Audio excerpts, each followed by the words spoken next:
Yes, sir. It's your boy Cam Meekins, the Cam Meekins Show. We're back in the building. Took a 3-week vacation, little summer vacation, but we back.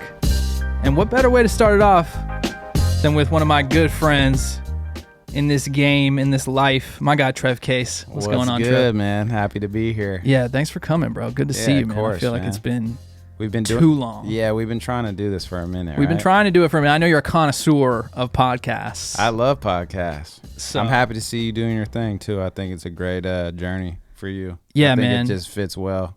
No, I appreciate that. I love talking shit about like random shit, so I feel like it was a good, easy transition. Yeah, we do that regardless if we're recording it or not. So it's exactly, just like, it fits perfect. But dude, I'm so excited to have you on because it's one of those episodes where, I mean, obviously we're good friends and we can tell people that whole story, but for me too, like I'm such a huge fan of your music. Man, I appreciate that. And I know you know this and I've told you this so much, but like I want to use my platform, whatever level of that I have with this podcast, to whoever's listening, to be like, after this episode, go listen to Trev's shit, because I mean, me and Lauren talk about this shit all the time. Like, this shit needs to be everywhere, dude. Man, I appreciate that. And I'm blessed because you're not the only one who said that to me, No, it's like a crazy thing, man. Like, there's not a lot of people that I've met in the music world where I'm really taken aback by their talent.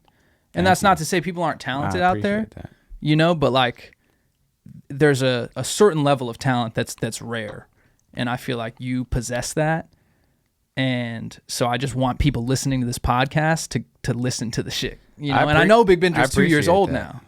Shoot, it might be 3. Yeah. It's it's not 3 yet. I'm not gonna hike it up. We're like getting that. there. But yeah, it's like I mean, the goal is to make timeless music. So it's like you constantly hear the stories about artists or people who do, because I songwrite, I produce, I do all the above. So my time sometimes gets put into different avenues, But the goal is to make the timeless music, and like I was saying, different artists, their discographies get picked up at different times. It's like, hopefully if someone hears it, whether it's this year, next year, it's still the same feeling. You know what I'm saying? Well, and it's not dated, because it wasn't like I was trying to do some trendy thing when I made that. I just made records I liked, and I've been told that it's not a timestamp on it, and I feel like that's why you and your girl can still enjoy it, and that's why other people still hit me and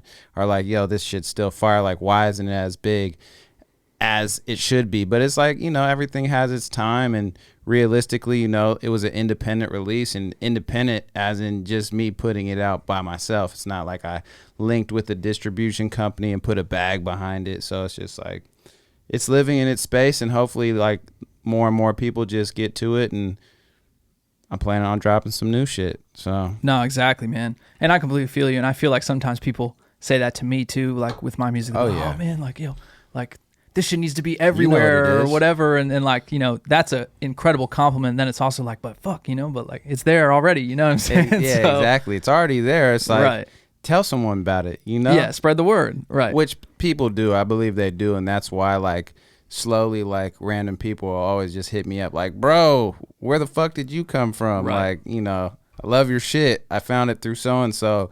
And I might not even know who that person is. It'll just be like someone random. You just got to throw up the rock on and ride on and tell them you appreciate them. And honestly, I should have fed more people with more new music recently of mine, but I just been so focused on just like songwriting and like producing for other people, even like mixing and mastering for other people. Because when the pandemic hit, pretty much, that shut a lot of shit down, and it like changed the trajectory of a lot of things. And I kind of just took time to step back and like figure out, all right, what's the next move? Sometimes you got to tap out to tap back in. You know what I'm saying? Like, reapproach the situation of like, all right, I went about it this way. What could I have done better? What could I do different, and what can I, keep doing that people did like, and capture that part of it too, Tap out. To tap back in. Tap back in. Cheers to that, man. Yeah, man. Thank you, brother. Appreciate you, man. Yeah, your music catalog is thick. Well, I Like kind of, consistent. yeah. That's one thing I really admire about your stuff is that the consistency. It's like no matter what the situation is, you've got something coming out. A song, an album, merch to go with it, you know. I feel like those are definitely things that I could improve on. Also, I feel like with my journey, it was interesting because like when I was really going hard at one point with my artist stuff, I had some opportunities on the table like to get signed, and I had these big songs with like big features on them, or songs with big features on them, you know. And I was like planning strategically all around those things, and certain things panned out and certain things didn't pan out. And then you're like, oh shit, I gotta like restructure my whole thing. And looking back on it, that's not the way to go. That's kind of like the way that you aren't consistent, because you're relying on these like third party factors of like, well, hopefully this song with G-Eazy comes out that we, you know, I had a record with him where I made the beat and I was on the hook and was supposed to be his single, and like all the way up to the lawyers like doing the paperwork ready to go, and then next thing you know, like actually some fucked up shit happened on my end of the team. The email got missed, and then next thing you know, their plan changed. You know what I'm saying? Not all my fault, but I'm not gonna put anyone under the bus. But basically, like I didn't get reached out to, but someone on my team got reached out to. It was just a missed email, and that's the email. Yeah, that's the crazy thing is that one thing like that can. But I'll take the blame because it's me. No, of course, and I think it's mature to at the end of the day look at it and say like everything stops at me. Yeah, no matter what, even if it wasn't my fuck up. Yeah. But so yeah, I feel like that's something I really like admire about your shit is that you're just consistently. It's like I don't give a fuck about what anyone else is doing. I'm just consistently gonna do, regardless of this happens. I'm gonna do that, and that's where like moving forward now. You know, the trajectory is definitely changing. Well, I'll say what's cool about life is that there's no better time than the fucking present, than now. Yeah. So it's like if you are in that headspace now, that's awesome, because at the end of the day, like you're saying, your music's timeless, and so putting it out now in, you know, this format and in that headspace that you're in now, you know, the world is yours for people to come fucking find that shit. But for me, that process of constantly trying to just keep feeding the people that support my music with music and content and shit, like that was learned. It was by necessity. It was like a reaction to me leaving the major label system, which I think is interesting for you and I to talk about because we probably understand that game. And I think for like young kids listening to this, it's a really interesting conversation because like the record industry, the music industry is a very complex, kind of dated, like very it's definitely complex, just kind of tough industry to be a creative, because you get taken advantage of from the whole business model of like the record industry is to take advantage of creatives, you know? And it's evolving. So it's like the thing about it is like, all right, when you get in it, things go this one way, you know, or a couple different ways. It's complex, right? But then like in a year, it could be like, oh, guess what? We're not doing shit this way anymore. You know, it's like the most recent thing is like the loop game, you know, like the loop game is this whole different industry than what it was when I was having my first sessions at APG. You know what it is. Like that was just a totally different like era, you know. It's like you have these full beats that are already ready to go. You go in there, you write songs to them. Nowadays, like the in-person sessions, I feel like have been cut down a lot. I mean, there's kids living in Australia who just play guitar loops and send them off, and they're getting Pop Smoke 100%, cuts, you know, and that's their gig, which is cool. I mean, I'm open to anything. I'm not attached to any old way of doing anything, but it's just an example of like how the industry, like you have to keep up with. I mean, that's what makes it complex, is it's like evolving. It's always evolving, you know. The thing that frustrates me about the music industry is just the nature of the business. And like I'm not someone who wants to talk shit on like, you know, a capitalist market or some shit like that. Like the music industry exists because there's demand that needs to be filled. Like people want to listen to music, and there's going to be big corporations that figure out how to make it, you know, a kind of turnkey, well-oiled machine that just churns out music. And that's what a lot of the like major music industry is it's like figuring out the path of least resistance to hits. Yes. And on that path, you know, it'll, you know, do anything to fuck over songwriters and producers and anyone else to kind of get to that end game of hits. You know what I'm saying? Yeah, I mean, I think there's some truth in that, but I also think that, you know, it's funny. I was on YouTube last night, and not YouTube, it was like Instagram. I saw Drewski pull up on this parking attendant, and there was these like two kids that looked like they were 12 years old running the parking lot, right? And so he's making a joke like, how old are you guys? Like what the fuck? Who's actually running this shit? Like, what the fuck's going on? And then like this one dude like kind of walks up, and he's like, bro, you're getting over. Like, you're getting over on these two kids. How much are you paying them? Like $8 an hour or something like that? Because they're like 12. But it's kind of like parallel with like a lot of people are young that come into the music industry, and you got the, you know, there's the older people who have been there, done that, and they understand. And if they see the opening of like, oh, this guy's kind of green, like he doesn't really know like the in and outs of this shit, I could probably get away with doing this.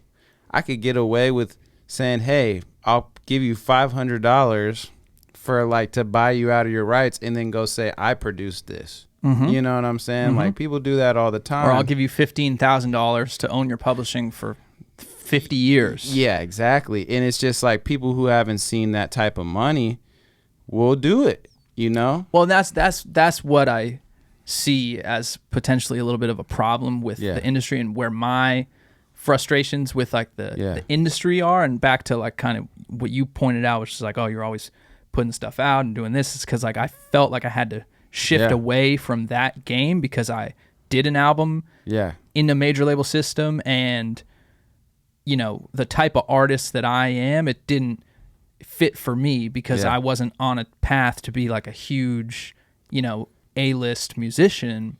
You weren't necessarily trying to manufacture hits to make hits. Yeah. You were more expressing yourself as an artist. And that's what worked for me. Exactly. Yeah. It's like people liked to listen to my music because it was authentic to my life. Exactly. I wasn't like faking anything. I was just telling my stories. And at the end of the day, it's kind of a niche lane. It's, you know, kids that relate to the type of stuff that I grew up doing. Yeah.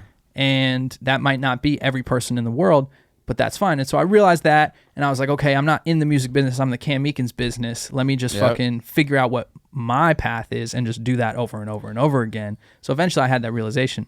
But one of the things that I saw as a problem when I was in the major label system was a lot of these people that get signed to these deals as songwriters or even artist deals or whatever, they're coming from disenfranchised backgrounds where they never had an opportunity to see any type of money like that. Yeah. And so like the very nature of that type of relationship is, you know, one person taking advantage of another. Yeah. And so I do think there's a little ethical problem there. Definitely. I think it is. I think it's very commonly known that that's the nature of the game. So what I would, because it's not going to change, is basically, it's not going to change.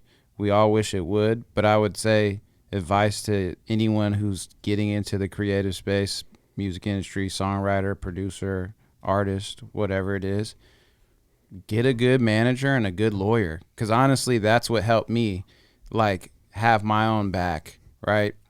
I got lucky. When I got into the game, you know, I was sharing a studio with somebody. We had like a 3-room studio with my boy Show Enough, and his manager at the time approached me like, look, I believe in you. Like, I think your shit's dope. Like, let's just build, you know, let's build.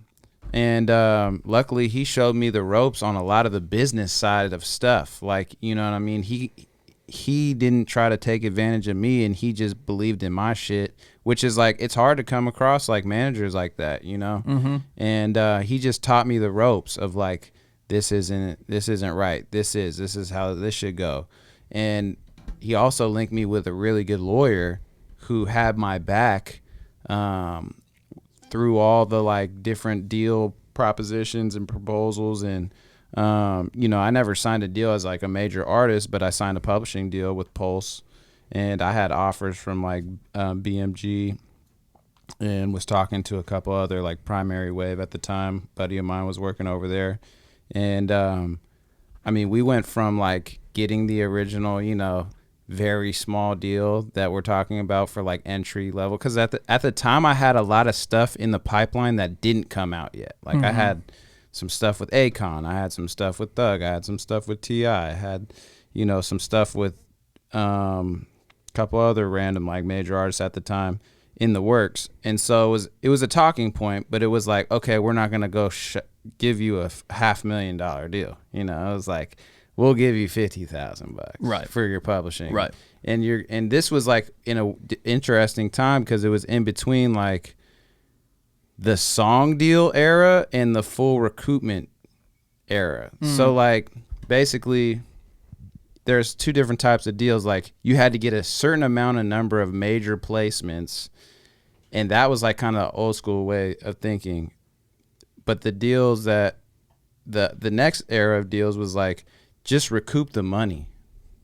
We don't care if it's a major placement, if it's, you know, a sync placement on a show, an independent artist that's huge, you know, it doesn't matter. So luckily, through all the time, I had a good lawyer, and he helped me do a great deal with Pulse, and I couldn't be happier, you know. And I think that's what saved my ass from like just taking the first deal, you know. Like you could have took the first deal, but luckily I had people who have been in the game, who knew what time it was, and had the foresight of like, okay, we see that the industry's changing. Like, we're not going to get you stuck in like some old format, you know? And I think that's the most important thing, because shark smells blood, he's going to bite. You know what I'm saying? For like, sure.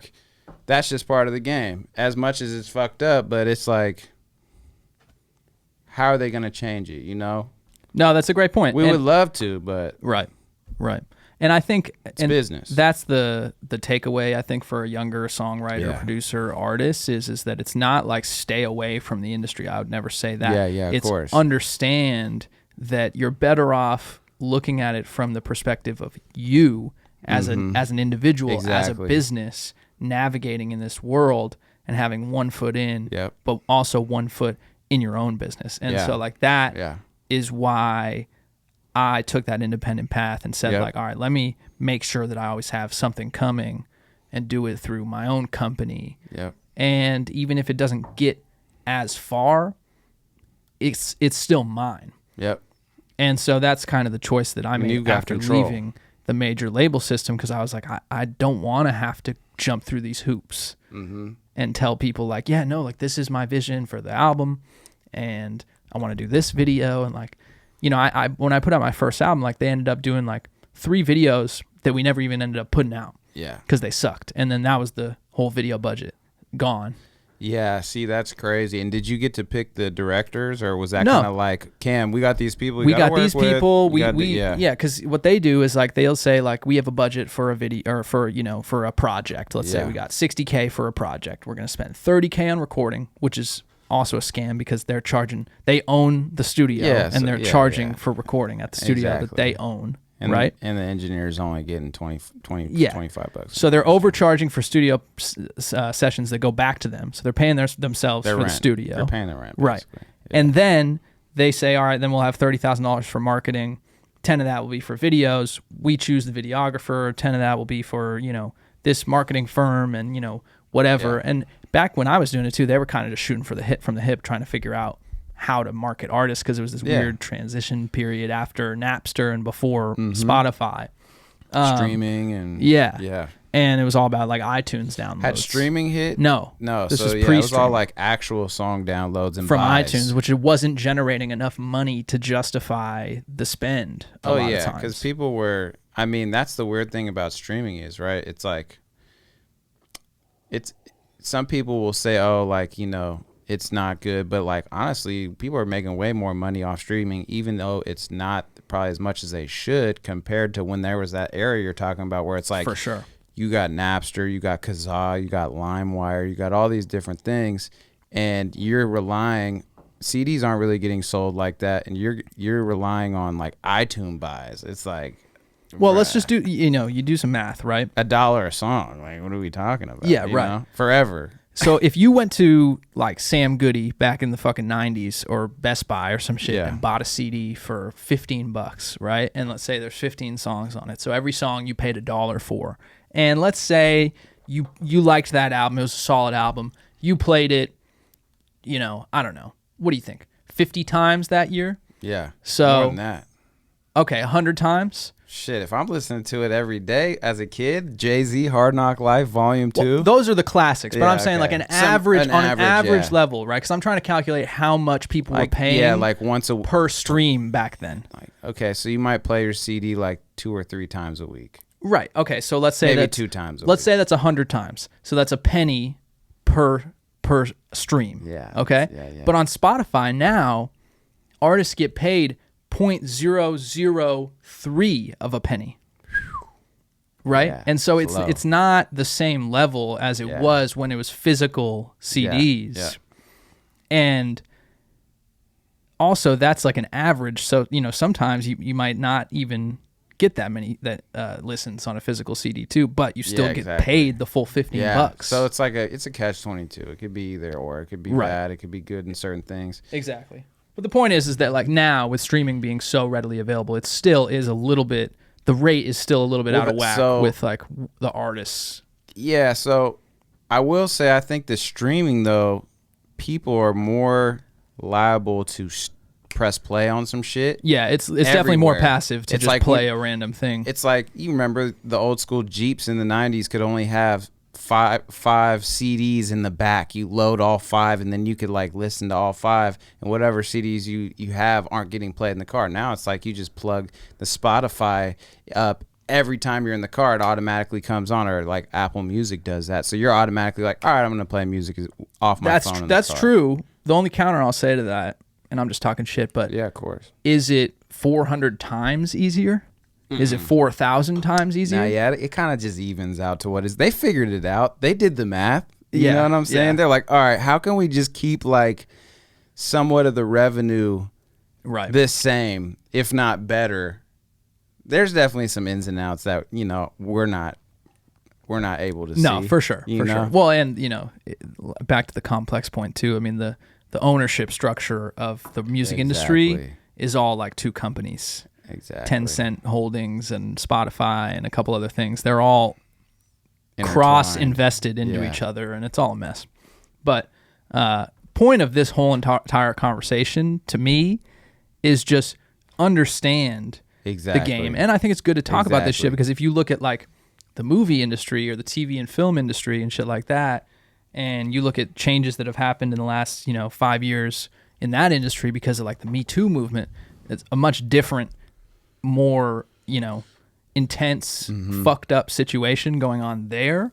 But the point is like awareness of the situation, talking about it. So what's going on in the movie industry? Well, my girl is an actor, and it's just a definite. I feel like they've definitely made changes to address some of the like Me Too issues. Yeah. In terms of like having guidelines in place where you can't like meet with like directors one-on-one and like. See, I had no idea. I'm not really tapped in with the movies industry as much. It's a crazy industry, and like damn near more fucked up than the music industry, because the film and TV industry really truly was built on like executives basically like sexually assaulting the talent in order for them to be famous, and like that was like the 1920s through 1950s Hollywood. Like the industry was solely built on that. That is nuts. I mean, I knew that was going down, but I never thought of it that way, of like people are now like, okay, I'm not trying to get Me Too'd, so I'm not setting up meetings with anybody. Yeah. Well, and now they have rules. Now they have rules where if you're like a casting director and you meet actors, you can't take their headshots home. You can't take their information home, because people would get their information, then hit the people up directly and be like, hey, let's hang out. And then, I could cast you in this thing. Like, it's just so fucked up. Anytime you have a situation where someone has leverage over another person, it's just, an environment for Yeah. abuse and taking advantage of people. Woo. And so it's even more so in the film and TV world where you have like, beautiful young women and creepy old dudes in power. Yeah. You know what I'm saying? And that probably happens in the music industry too, but it's a little bit different. But anyways, the point is like, if you see the changes that have been happening in that industry, it comes from conversations and talking about it and shit like that. Yeah. And the music industry stuff that we're talking about is in no way as bad as some of the crime that's been committed in those industries. I'm not trying to equate the things. Of course. But I'm just saying like, change can happen in industries. Yeah, for sure. I think change is happening overall. I think more people are speaking about everything all the time. I think it's important to speak about the right stuff. I think there are some opportunists like in the world who find the lane of like, oh, I'm gonna speak out about this, and it might not hit the same as something that really, really matters. You know what I'm saying? Mm-hmm. Like, there's kind of this weird thing where like everybody can, like, you find the red car. If you're thinking of the red car, you're gonna see the red car. Mm-hmm. If you're finding for something to get offended about, you're gonna get offended.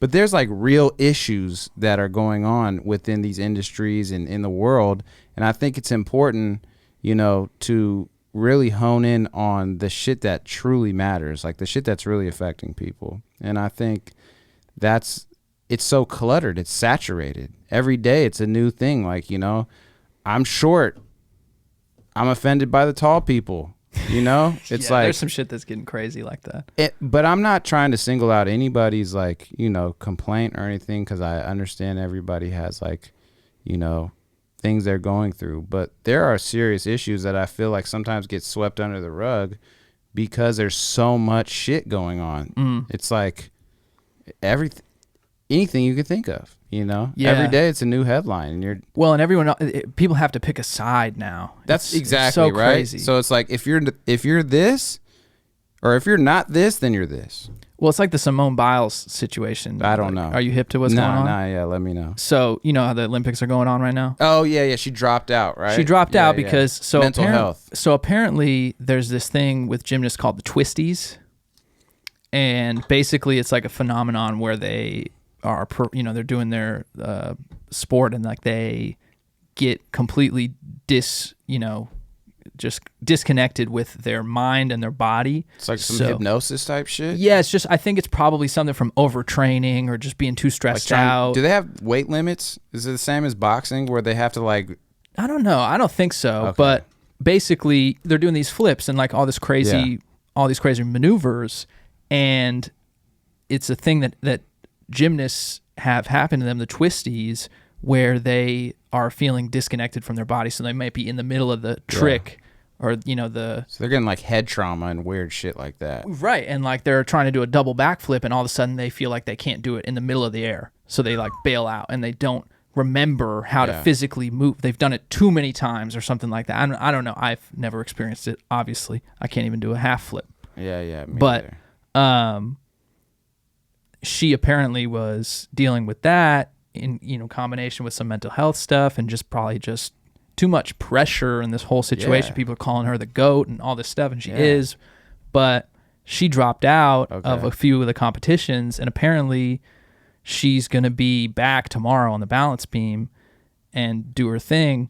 But as soon as she dropped out, all of a sudden it's one of those things where it's like fucking, oh, are you on this side or are you on that side? Do you think that she's fucking whack for doing that? Or do you think like, oh, I respect the mental health? And it's like everything has to be a side instead of like, it's like, how about can we talk about what's going on? Like what happened? What are the facts? Yeah, listen more.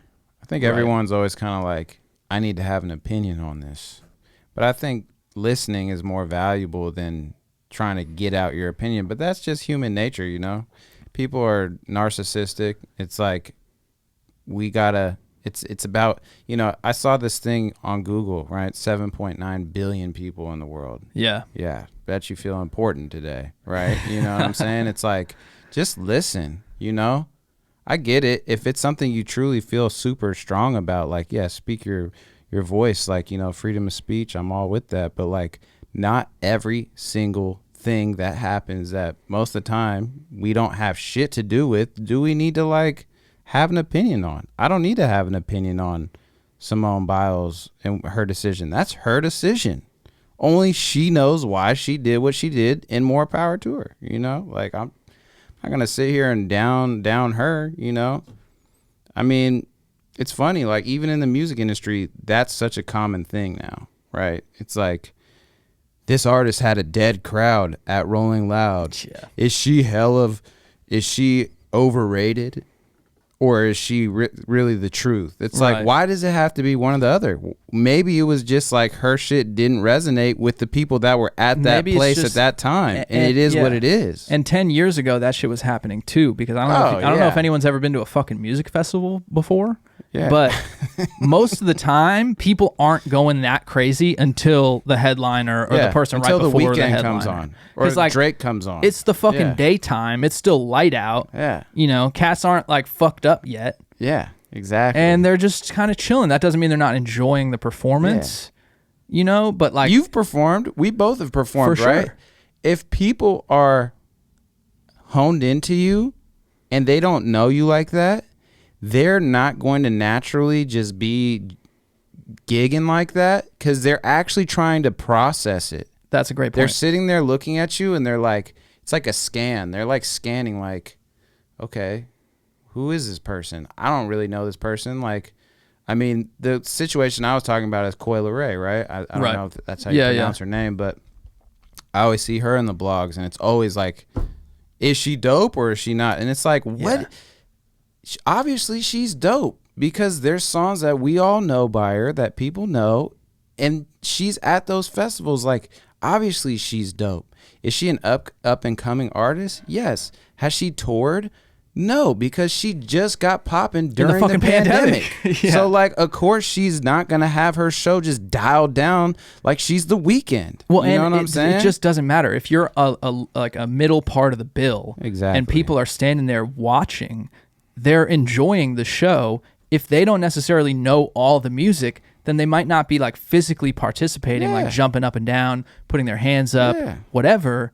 But that doesn't mean that they're not enjoying the performance. And so all of these like blogs that now only exist as Instagram accounts or whatever that are just solely existing for the purpose of like getting views and comments and interactions. That's where they create the "Are you this or this?" because it creates the engagement. It's what sells. It's the only thing that creates engagement because it's like, oh, you comment for this side, you comment for that side. Hater culture is serious. It's crazy, bro. But no, I mean, it's a totally normal thing as an artist to be on a bill, especially for a festival where it's a group of people that might not be there for just one artist or whatever. And, you know, if people are watching the show, who's to say all those people didn't enjoy the performance? Exactly. It's like when you're watching a movie for the first time, you're not just going crazy while you're watching it. Right. You know? You're processing it. You're being like, do I like this movie? You're going to laugh at certain stuff. You know, you're going to enjoy it or you're not. But it's like, until you've watched that movie hella times, are you like looking forward to the parts? You know, you're like, oh yeah, this part's coming up. Ooh. It's the same thing with music. You don't know the song.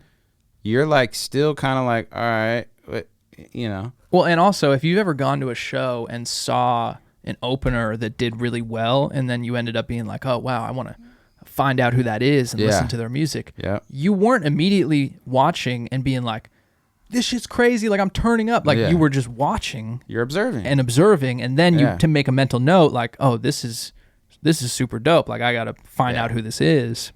And so just that whole notion of like now with social media, like these festivals are these like make or break moments where it's like you don't have the crowd hype, then like your shit is whack, like you're only popping on TikTok. It's like, just stop with all the dramatics. Then I saw like it's dramatic, right? And then it's like, well, she didn't do as well as XXX Tentacion. It's like, oh, so you're comparing this artist that just like is starting to have her first shows during the pandemic to XXX, like one of the dopest fucking performers and creatives in general of this generation right here. And also known for like getting crowds absolutely just bananas hyped. Next level energy. Right. You know, it's like, come on. Like blogs know what they're doing. You know? They know that they're stirring the pot. You know, they know exactly what it is because when people people get the breath taken out of them when they see the headline. They're like, "There's no way that she's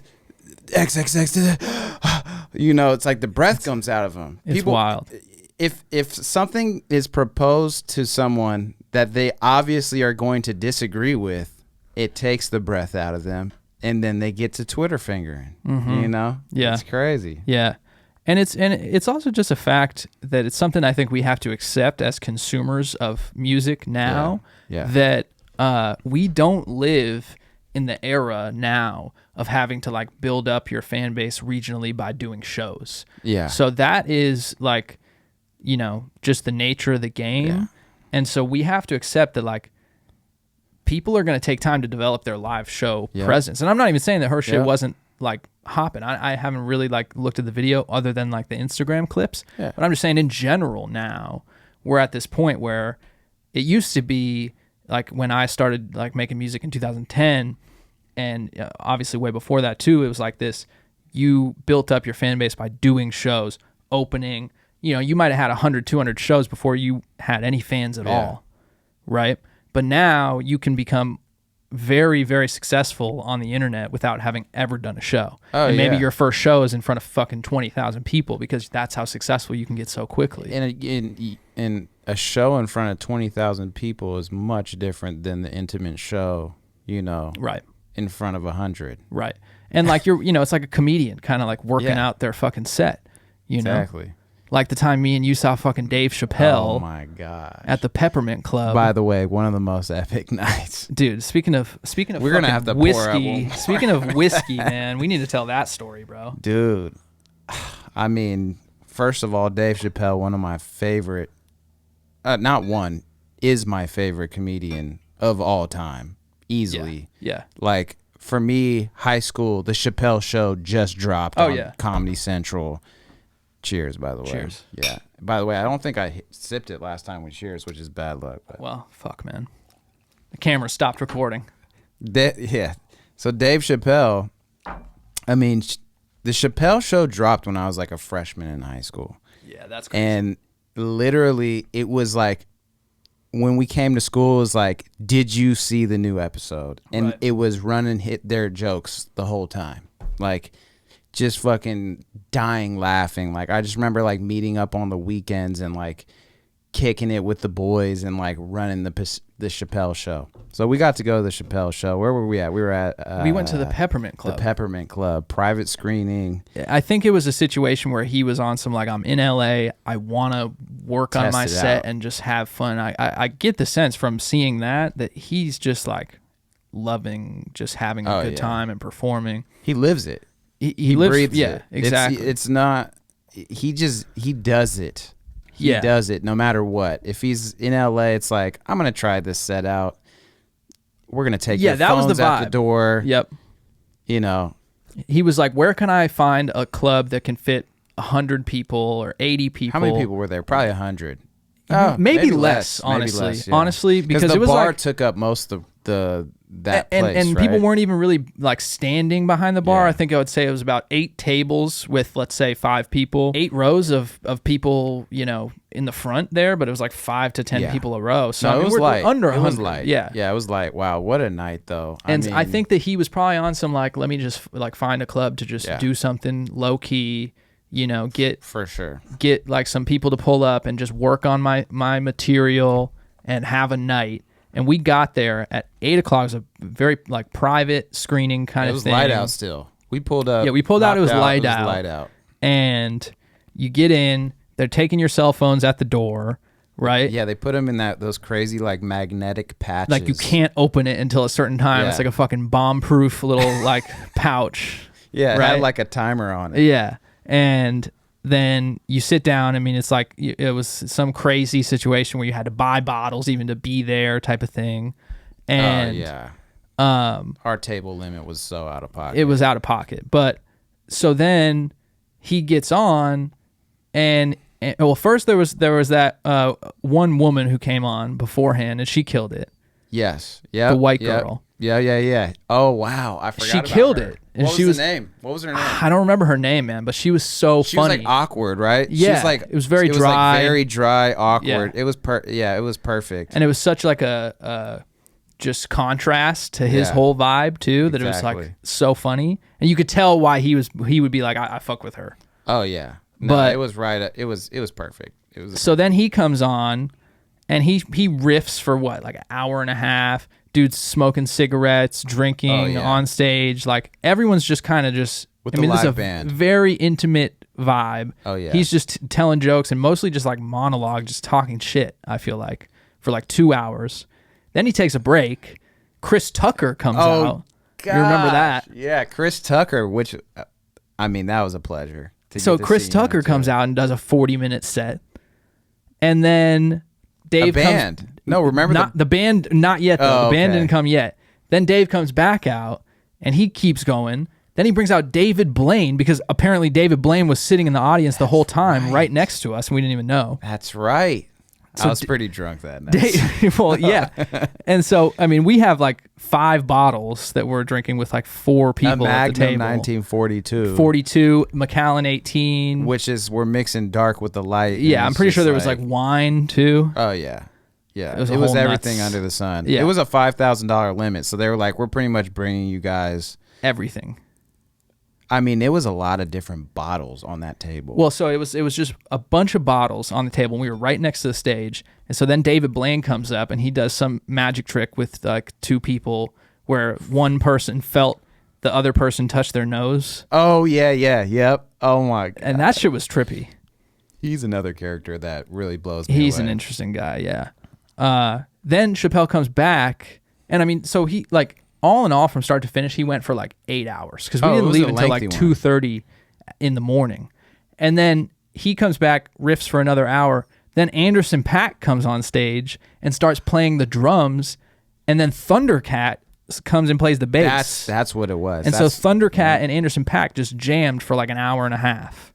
I think the craziest. It was the best night of my life. Oh yeah, that was the best experience that someone probably wouldn't believe me if I told them the actual time we had.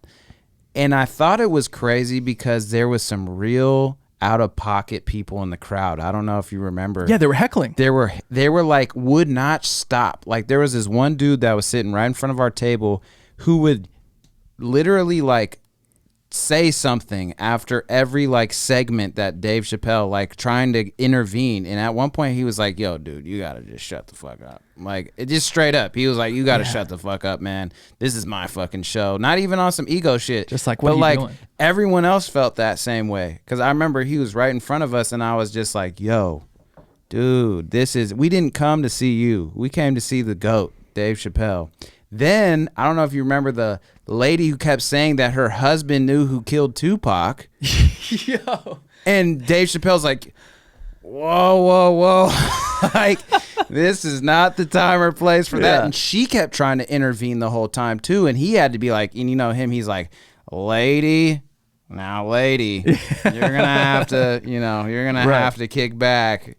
And then, but she kind of gave him like a nice little segue. It was to the point where I was like, yo, is this planned? Because this is too perfect. It was nuts. It was too perfect. I don't believe it was planned, but it was like, you start thinking that like, man, this is like too perfect. And by the way, I definitely blacked out that night. 100%. Well, so I don't know if you remember this part. Then. I threw a tissue on the fucking stage on accident. Well, I'm sorry, Dave Chappelle. I really didn't mean to. I was just blacked out, and I was with some basketball players, so I just was, shooting shots. Man, so the best part about that, because we were with Carl and Lauren, and they went to the bathroom, and I think it was just me and you at the table. Yeah. And this was at the point where like Dave had been drinking all night. Oh yeah. We had all been drinking all night. Yeah. Like everybody in that room was fucked up. But we were at the table right next to the stage. You could kind of see it right at the stage. And he looked over and was like, "What the fuck is this crew over here with all this bottles? How the like, fuck did you guys meet what's each going other? On here? Like, what's going on?" And I was like, "What's up, dude? Like, let's take a shot." Oh, that was like, epic. I was still alive for that. Yeah, and he was like, "What are you drinking?" And I was like, "Macallan 18." He was like, "Oh, Jesus Christ, what the fuck? All right, bring it up here." And so I poured a shot, one for him, one for me, walked up, and you were with me too, and we took one. Toasted him, and took a shot, and then, but the people we were with didn't even see it happen because they were in the bathroom. Yeah. So it was definitely a bucket list type of event. And For sure. And honestly, did they end up putting that one on Netflix or no? So I he think did the set somewhere else, right? I think that was like, because you know these comedians, like they'll work their material for a year, and then at the end of the year that'll be like the special. And I think he was on the very beginning of working that material, and that was like one of his first times doing some of those jokes live. Yeah, No, I think it was the first time. It was because definitely when his special came out, there were a lot of his jokes that we saw in that special. And what's crazy is Dave Chappelle is really able to ride the line on like controversy. Yeah. Like some of the things he was saying, like you would be like, if anyone else said that, they would get canceled. Dude, but and we need that right now. But he's so good at it. Like he literally knows like it's crazy. I don't know if you remember, but especially that performance he did, his punches that he would hit at the end where you'd be like, damn, how did you tie that whole shit together? Yeah. Well, and what was crazy too was it was such a like private, intimate, no phones thing that I feel like he didn't. He let care. loose. He went off because nobody locked in any of that. Right. Right. Epic. Yeah, that was a night. That was. I definitely threw up in some drawers that night. Yeah, that sounds about right. Terrible hangover for a couple days. Man. Anxiety was through the roof. Just the scaries, the Sunday scaries. Oh, the Sunday scaries, 100%. No, that was a great time, man. Yeah. I remember just thinking like the stamina that he had to have, dude, like rocking for like 8 hours like that too. Dude, he just like lives for that. I feel like he's comfortable. Yeah. That's his. You know, that's like us sitting on the couch in the front room. Him on the stage is like, he could be there, you know? Yeah. Smoking, doing the whole shit. And it's the immediate wittiness, though. Like, like, he can just, as soon as someone it felt like does the whole thing was something, freestyled. Like, it didn't feel like it was a set. You know what I'm saying? He's like Jay-Z. Right. You know, Jay-Z has, like, hundreds of raps in his head memorized. That guy's just like, oh, okay, let me pull this out the filing cabinet real quick. There's definitely like something different in those guys' brain and how they're wired, but also I think it's repetition. I think it's them literally doing it for so long, past 10,000 hours. We're talking about 100,000 hours. Yeah, just true mastery. True mastery, you know? It's like a musician that can just play the piano crazy and can play these crazy Mozart pieces and it looks effortless. It's savant, you know? It's like, have you seen the guitar player kid on Instagram who can literally play as good as like an adult, and he's only about 4 or 5 years old, right? With his small little hands on the guitar, and he's literally playing it perfectly and singing songs with it. It's like, there's just something that clicks in his head.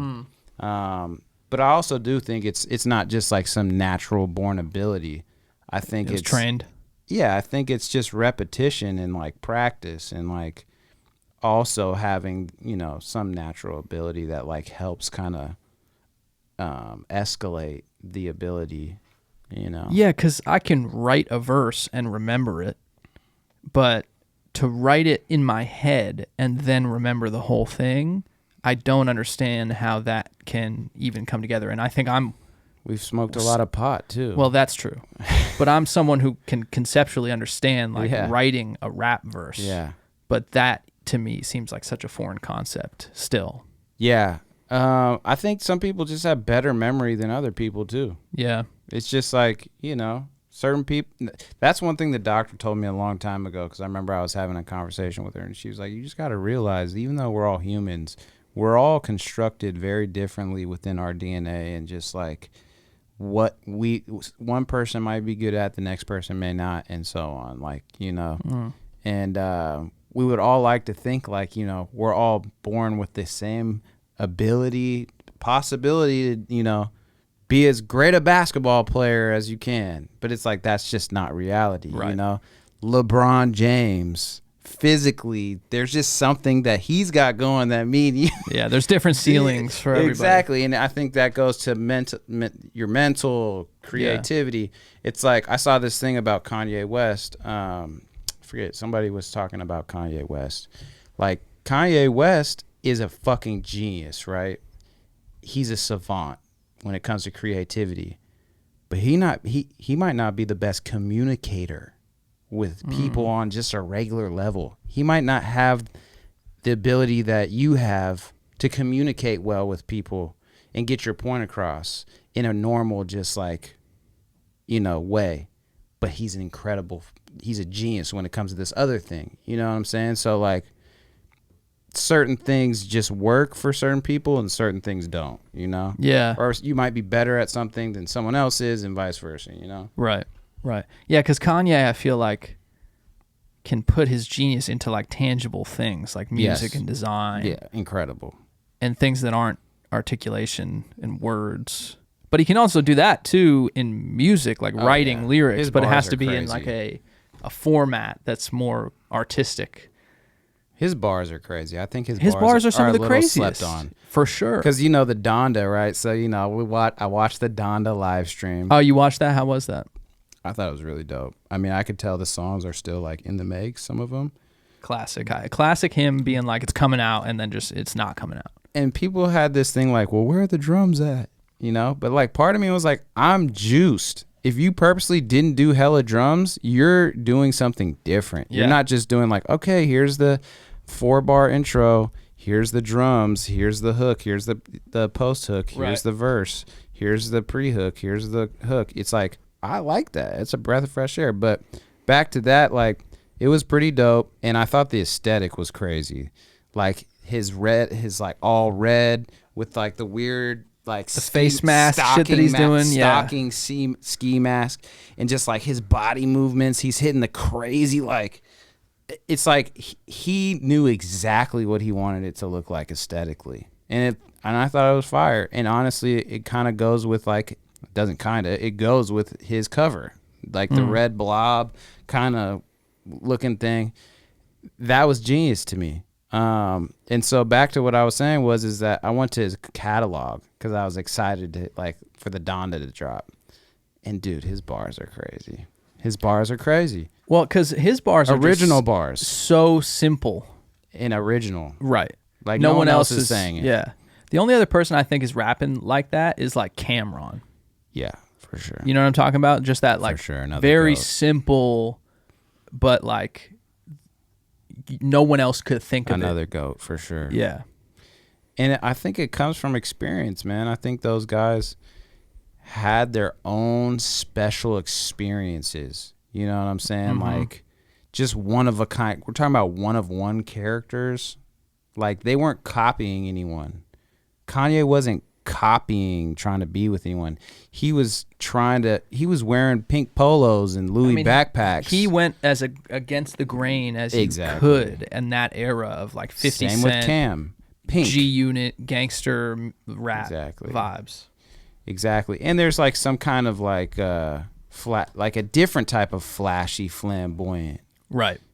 Cam in the pink fur with the diamond earrings that were like squares this big, you know what I'm saying? Like that were literally making his earlobes like hang lower, you know what I'm saying? Like the crazy pink Range Rover, like he had that aesthetic vision for himself that made him different. Like, nowadays it's like, Lil Uzi, okay, I'm gonna just do exactly his look.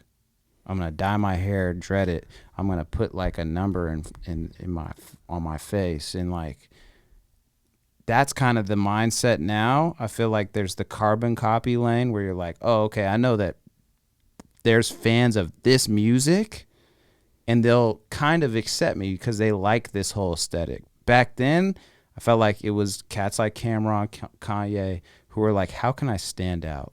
Well, so that's exactly it. Is that I think different? Back then you could make a choice to stand out and like be you in a way that was so authentic to you, and it would cut through so much. Now everybody is so concerned about their quote unquote individuality that it kind of like muddies the waters a little bit, and it's like everyone's kind of doing the same shit because everyone's trying to be this like different vibe and like, copy the same aesthetic as everybody else that's different. like, I'm gonna go dye my hair, right? maybe that's gonna make me different. But weirdly, get a face tattoo or like, you know, whatever. That'll make me stick out. But Right. then there's actually like thousands of people doing that exact decision. Right. It's not like it's not that unique. So now in this day and age, I think to be unique means to really authentically be whatever makes you you. And I still think there's people that like stick out, you know? Yeah, but they're doing it in an authentic way to them. Exactly. Which I think is very important. Right. It's very important, man. If you're not coming through authentic, you may be able to fool like a small fan base. Like, okay, you know, these people like this type of music. They like this image. I'm just going to like ride off that. And people will be like, oh, damn, I actually like this song by this dude. Oh, I hella fuck with this swag. Like, oh. But I think that's more like like a really younger generation, like more impressionable people. Yeah. People who are a little more like excited about some really rebellious shit too. I think if it's really rebellious, they'll be like, okay, I'm into this. I don't care if your name is this, that, or the other. Right. I'm just into all of it. I'm just into this. Yeah. You know, I'm into this whole aesthetic, you know. Mm-hmm. Well, and the thing about the music industry, which is different than every other creative industry, is that there's the capacity to have like one successful thing and then nothing after that. And that doesn't really exist in like back to like the acting TV world. It's like, you know, moments. Yeah, like you don't ever see, you know, I mean, maybe there's a couple examples of it. You don't see someone come through and like have a breakthrough acting performance and then never do anything again. Yeah. No, yeah, that you know doesn't what I mean? happen. It doesn't happen. But in music, like you can kind of fool people for a little bit and like get a single to pop off and then that's it. Also think I saw something where it's like I feel like a lot of those people who do come and go quick, there's like a viral moment, you know? Like this dude did this crazy thing. Yep. Oh, he's also got a song out. And it kind of like plays into it where you're like, damn, this dude's fucking crazy. Like, yeah, it's just a moment in time like, where it's like you associate the music to the viral moment. I mean, honestly, 6ix9ine was the one who pretty much did that exact thing, but for a long time. Like his thing kept rolled it into he kept another rolling thing it into another a new thing. crazy and got crazier and crazier. But as far as like the majority, there's people who try to kind of emulate that thing, and then they have that crazy thing. They have maybe a couple songs, and then it's like, oh, I forgot about that guy. I don't because even I think know. what it is with like someone him. like a 6ix9ine or someone like that who rolls the actual like real life social media event into like another song and then like repeats that cycle, and it's this drama. It's like almost like reality TV. It is, you know. Yeah. I think what they're doing, like you're going to listen to that song because you're like wondering if he's going to say something about the shit that you know that's going on. Yeah. And you're looking out for like that true aspect Hollywood story. Yeah, exactly. All tied into music. Right. And so but the streets at the same time. But once that very nature of that being the relationship with the music just shows that it can only last for so long because you're just going to listen to see if he's making, you know, some statement about what's going on in this drama that's happening right in the now. And that's not the same as making timeless good music. I want to understand what's going on with the new music. Oh, okay. Where people can fucking listen to your shit, follow your shit. Hell yeah. I want the Lamp City fam to fucking tap in. Yeah, definitely. So Instagram at Trev Case, Trev Case on Spotify, iTunes, Apple Music, Tidal, Trev Case on Twitter. I'm not really that active on Twitter, but I'm kind of getting back on it. Yep. So I have a project. It's called Big Binger. As we were saying, it came out a couple years ago, but it's still incredible music. It's on all those platforms. Notable songs that people really like and that I really enjoy. Party in My Mind, Thing for Me, you know. Bounce. I Was Broke.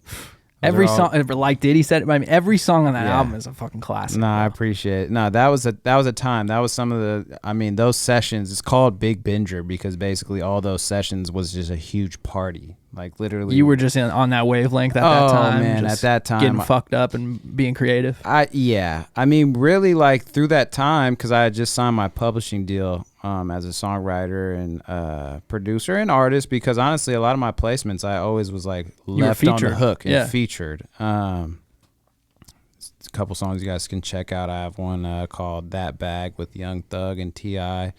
switching lanes with T.I. and Big Crit. And yeah, so like in that time I was just making hella records, and my whole thing was, even if I'm making records for someone else, I'm making it like I'm making it for myself. Yep. Because if I enjoy it, most likely someone else is going to enjoy it. If I'm trying to do something for someone else, not thinking of like what I want really, and I'm like, oh, this is probably what they want, that it never works that way. So anyway, so yeah, that's how that project came about. We were just making hella records at the studio, like having parties, having hella people coming through, different producers, different songwriters come through. And yeah, basically there was a time period where I was like, look, I'm going to put all these together and put a project out. And that's out. And so, yeah, the new music, I'm just working on new music. I'm putting together a body of work. I don't have like a name for the project or anything, but I'm planning on releasing a single pretty soon. I have some songs that I'm excited about. I'm just kind of putting together, you know, like the rollout and like, you know, figuring out what this next long journey is, because like we were talking about before, you know, once I start dropping again, it's going to be much more consistent drop. Yep. Not just like, here's an album, rock with me, you know, which totally. I will say, I think that album has like held people over who are fans of mine. Without a doubt. And they love it and they haven't got tired of it. And it's timeless. So if you just happen to listen to it now, I think you'll still enjoy it. Well, what I love about that project, it's like there's a couple like albums like that I just keep going back to, and it's like, you know, when you have an album like that where it's like, you're like a month on, then you're a month off, then you come back and you're like, oh, I got to run that again, and then you keep coming back to it, and because it's timeless music, dude. And the first time that I heard Big Binger, I was in Hawaii with Lauren. Yep. And the album dropped, and we ran it front to back, and it was only 6 o'clock in Hawaii because it came out 9 o'clock West Coast time. Yep. And so we were in like a convertible, and we just bumped the album start to finish. And like, I think that every time I listen to that album now, I'm transported back to that moment. That's beautiful. You know what I'm saying? And it's just like, but I'm telling you, man, there's just something about the music that just takes you somewhere. That's beautiful. Yeah, no, there's a lot of feeling in the music. Yeah. You know, I think that's something I pride myself on, is like, you know, obviously I produce as well as like songwrite and sing. And I think the lyrics are very important, but I think the feeling is important, you know, so it ties you to an emotion. And if you're having an experience in listening to the music, it will make you think of those times. And I think that's what great music does, you know. That's why you're able to, when you hear an old song, like I Get Around Tupac, it just makes you think of like, damn, when I was like this age and I was doing this or doing that, because there's just like a feeling to that record, you know. 100%. So yeah, I'm glad you had that experience. And other people have told me the same type of thing. You could put a roll of paper towels on it. New booty, not too many miles on it. Yeah, that was serious. I mean, there's just some crazy bars in there. There is some bars in there. There's some crazy bars. Don't sleep on the bars, for sure. Sonically, it's really dope too. A buddy of mine who's actually a prophet mastered the whole album, so he gave my album a blessing. Literally, he's a prophet. I love that. That's dope, man. So yeah, no, it's great, and I appreciate that. But yeah, new music's gonna be coming on the way.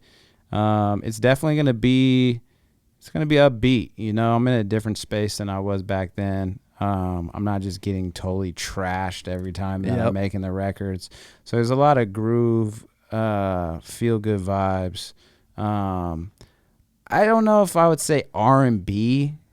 Because I don't really classify myself as like an R&B Yeah, you singer. Transcend a lot of genres. Yeah, exactly. I would say some of the like riffing and like melodic part could maybe you would say, oh, like that's kind of R&B, but like the beats and like definitely the topics and stuff, like if you've heard Party in My Mind, I feel like that's going to be kind of where I'm building off. It's like Party in My Mind, Thing for Me, like Diddy said.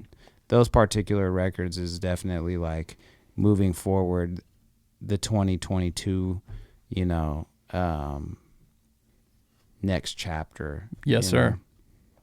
So yeah, I'm excited, and we got to get some more stuff. Oh, we will, yeah, because that's the other thing too. You know, Good Life. Yeah, Good Life. On the life of Cam Meekins, Trev Case. That's a real smasher. I see it on my distro. Too. There you go. My distro kid. Yep, facts. Actually, I think it shows up on my like Spotify profile. There you go. I think it's like in my. So you'll see it when you go on Trev's Spotify profile, which you're probably doing right now, because you're in the Spotify app listening to this show, and you're going right to Trev Case to listen to Big Binger right now. You'll probably see our song. You'll see Big Binger. Listen to that shit. Catch a vibe. Let us know in the comments your favorite song. Yeah, let us know, man. Tap in with me. Hit me on the gram. Tap in with Trev on the gram. Trev Case everywhere else. You know where to find him. It's 2021. You can figure it out.